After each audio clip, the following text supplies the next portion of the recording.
आपने देखना शुरू कर दिया है वैभव क्रांति न्यूज़ चैनल। मैं आपका अपना अजय चौहान। आज हम मौजूद हैं पलवल के multi super specialist hospital Guru Nanak में, जो पलवल में नंबर 1 की पोजीशन में माना जाता है, ये लोगों का कहना है। और यहाँ के जो डॉक्टर हैं वो सभी प्रकार के जो इलाज हैं करने के लिए जाने जाते हैं। ऐसे ही हमारे साथ बैठे हुए हैं ईएनटी स्पेशलिस्ट जो मैम हैं। मैम, आपका स्वागत है वैभव क्रांति न्यूज़ चैनल पर। धन्यवाद। जी। आज का समय है और दिसंबर है, प्रदूषण है। ये कहते हैं कि ज़्यादा बढ़ जाता है लोगों के बीच में, तो इससे जो आपकी आँख, कान और जो हमारी नाक है, इस पर जो है गला है, इस पर कितनी जो है प्रभाव पड़ता है प्रदूषण का? ये जानने के लिए हम आपसे आए। जी, धन्यवाद। प्रदूषण का नाक, कान, गले में तो बहुत बड़ा प्रभाव है, क्योंकि प्रदूषण हवा में है। हवा हम नाक से सांस लेकर के जब अंदर जाती है, तो नाक में एलर्जी, जिसको साधारण भाषा में नज़ला कहते हैं, उस प्रकार की प्रॉब्लम आना, नाक में खुजली होना, पानी आना, छींकें आना, गले में रूखापन महसूस होना, आवाज़ का बदलाव होना, कान में खुजली होना, इस तरीके की प्रॉब्लम्स लेके पेशेंट अक्सर आते हैं। कभी-कभी इनमें बुखार भी बन जाता है, जिससे सर दर्द होना और साइनस की प्रॉब्लम होना भी शुरू हो जाता है। जी मैम, आपने जैसे कि काफ़ी जो है हमें समस्याएँ बताई। प्रदूषण ये किस प्रकार का होता है? जैसे कि हमें कोई जो गाड़ियों से धुआँ निकलता है वो प्रदूषण होता है, धूल-मिट्टी का प्रदूषण होता है। लोगों के बीच में जैसे आप बात करती है, पेशेंट से डीलिंग करती है, तो किस प्रकार के जो है वो इफ़ेक्टेड पाए जाते हैं आप? जी, शहरों में अक्सर ही एयर क्वालिटी इंडेक्स बोल के एक चीज़ होती है, जो जो पॉल्यूटेंट्स का लेवल है एटमॉस्फेयर की हवा में, उसमें वो बताती है। आप सारे जानते ही होंगे, एक्यूआई हमारा बहुत ही पुअर है, दिल्ली के पास में होने की वजह से, आसपास में इंडस्ट्रियल एरिया होने की वजह से, और रोड पे जो गाड़ियाँ चलती हैं उनके पोल्यूशन की वजह से। गाँव की तरफ हम निकलें तो खेतों के जो धूल धुआं होता है, जो वहाँ पे उन्होंने कुछ जलाया या धूल में काम कर रहे हैं, या पराग जो होता है हाँ हाँ जी, उसके जलाने से जो प्रॉब्लम्स बनती हैं उसका पोल्यूशन रहता है।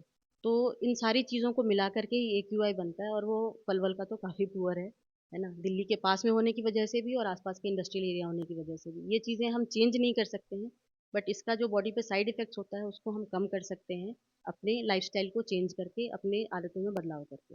क्या जो है लाइफ़स्टाइल में चेंजेज़ करनी होंगी प्रदूषण से बचाव के लिए?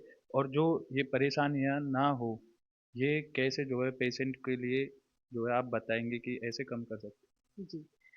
अक्सर ऐसा होता है कि जब तक समस्या हमारे शरीर में बन नहीं जाती, तब तक हम उसके पीछे ध्यान नहीं देते, है ना? जैसे मौसम का बदलाव हमने बात करी, इसमें क्या होता है कि ठंड आने के बाद पॉल्यूटेंट्स जितने भी हैं, वो एटमॉस्फेयर में थोड़े नीचे आ जाते हैं, हमारे सांस लेने के लेवल में घूमने लग जाते हैं। तो इनका हमारे नाक पे असर आना भी ज़्यादा हो जाता है। मौसम चेंज की वजह से हमारी इम्यूनिटी भी हैम्पर होती है, खराब होती है, तो उससे हम इन्फेक्शन जल्दी से पकड़ लेते हैं। तो इस टाइम पे हमेशा सलाह रहती है कि मास्क लगाएँ, है ना? नाक में सीधी ठंडी हवा ना आने दें। अगर हम बाइक में चल रहे, गाड़ियों में चल रहे जिसमें सीधी हवा नाक पे लगनी है, बस में चल रहे या ऑटो में चल रहे, सेकंड मतलब बाइक में पीछे भी बैठे हैं, तो भी हमारा नाक कवर होनी चाहिए। मास्क जो सिंपल अपने आते, उसको डबल, जी, डबल मास्क भी लगा लेंगे तो वो काफ़ी पड़ जाता है। जैसे औरतों को सलाह दी जाती है कि घर में झाड़ू वगैरह कर रहे हैं जब, तो नाक पे मास्क लगा के या मुँह पे कपड़ा बांध के करें। बट अक्सर क्या होता है कि लोग इन सिंपल उपायों को छोड़ देते हैं, भूल जाते हैं, और फिर जब समस्या लेकर के आते हैं तो उसके बाद ये करना शुरू करते हैं, तो इसका इनका इफ़ेक्ट खत्म हो जाता है। जभी भी आपको महसूस हो रहा हो कि आप बाहर निकल रहे हैं, तो आप मास्क लगा लें, अपनी सेफ्टी के हिसाब से। खेतों में जा रहे हैं, काम करने जा रहे हैं, धूल है, पता है, तो उसमें आप मास्क लगा के जाएँ, आपके लिए बेहतर रहेगा। अगर कोई पेशेंट है या कोई भी व्यक्ति है, अगर इन चीज़ों को फॉलो नहीं करता है जैसे आप बता रही हैं, तो कितना जो है प्रभाव उसके शरीर पर पड़ सकता है या इन अंगों पर पड़ सकता है, कान पे और नाक पे और गले पे? क्या जो है प्रभाव देखने को मिलता अ, प्रभाव तो सब पे ही पड़ता है, किन्हीं पे कम, किन्हीं पे ज़्यादा। थोड़ा-सा इसमें जेनेटिक का भी प्रभाव होता है, जो जेनेटिकली आप कुछ बीमारियों के लिए ज़्यादा प्रीडिस्पोज़ होते हैं, आपके शरीर में वो प्रॉब्लम थोड़ी ज़्यादा आती हैं। जैसे किन्हीं के माँ-बाप को एलर्जी रही है, नज़ला रहा है, तो उसके बच्चों को भी अक्सर ज़्यादा आता है। तो उनमें हमें कुछ ज़्यादा प्रिकॉशन लेने पड़ते हैं, है ना? तो इसमें नाक में हल्की बहुत खुजली होना और छींकें आना और नाक ब्लॉक बंद महसूस होना, ये तो सबसे बेसिक सिंपल चीज़ है। बट जिन बच्चों में या जिन बड़े लोगों में भी एलर्जी की संभावना, मतलब होने की संभावना ज़्यादा है, उनके कान तक में असर चला जाता है। कान में कभी-कभी इन्फेक्शन बन जाता है, उसमें एंटीबायोटिक्स लेनी पड़ती हैं, कहीं पस पड़ जाती है, आवाज़ में बदलाव आ जाता है, सूखी खाँसी बननी शुरू हो जाती है, बीपी या शुगर बढ़ने की प्रॉब्लम होनी शुरू हो जाती है, बिकॉज़ आपने ढंग से नाक को कवर नहीं करा था, है ना? तो ये बहुत सिंपल बेसिक सी चीज़ है जो हमारे कई चीज़ों में बचाव कर सकती है। दूसरा है गले का इन्फेक्शन एक बार पड़ जाता है, 10 से 15 दिन की दवाइयाँ लेनी पड़ती हैं, एंटीबायोटिक्स। एक तो महँगी होती हैं, उनका साइड इफ़ेक्ट्स भी है ना? तो उससे भी पार पाना पड़ता है, अलग दवाइयाँ चलानी पड़ती हैं। तो कुल मिला के मतलब एक लंबी प्रॉब्लम बन जाती है जो कि एक सिंपल मास्क से हम बचाव कर सकते हैं। अगर नाक में कभी धूल आ ही गई तो तुरंत से सादे पानी को गर्म करके उसकी भाप ले ली, गर्माहट अंदर में, उससे भी कई बार बचाव हो जाता है। तो ये एजुकेशन के पर्पज़ से, प्रिवेंशन के पर्पज़ से ये चीज़ें बहुत इम्पोर्टेंट हैं। मैंने केस मैंने ज़्यादातर सुना है, वो भी मैं शायद हमारे टॉपिक से अलग ना हो, कि नाक की हड्डी का बढ़ना, ये किस कारण से, क्या इसमें भी प्रदूषण का रोल होता है या जो है? जी नाक की हड्डी बढ़ना जो साधारण भाषा में हम कहते हैं वो नज़ले के साथ में आती है अक्सर। क्या होता है नाक के साइड में हड्डियाँ होती हैं जिनके बीच में साइनस जो हड्डियों के बीच की खाली जगह है उनका पानी निकल के जाता है। तो क्योंकि साइनस में सूजन आ गई, पानी ज़्यादा बन रहा है तो उसकी वजह से हड्डी के ऊपर की चमड़ी मोटी हो जाती है।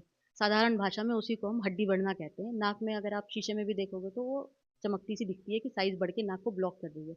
वो भी एलर्जी की वजह से ही होती है।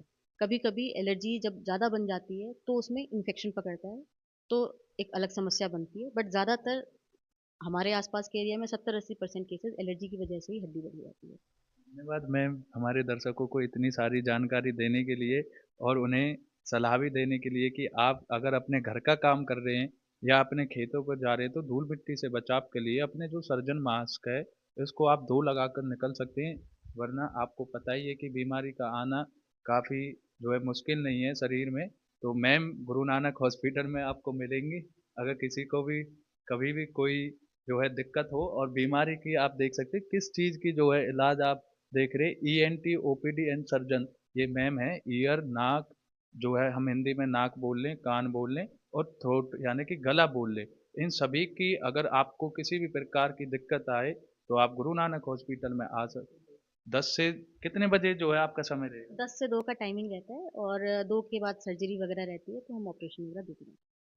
तो आपके पास जो समय भी हमने बता दिया, 10 से 2 के बीच में आप आ सकते हैं और मैम से अपना इलाज बेहतरीन तरीके से करा सकते हैं। अगर इन बीमारियों से आप पीड़ित हैं या इनके जो है आपके ऊपर प्रभाव है, तो ऐसे ही देखते रहें वैभव क्रांति न्यूज़ चैनल।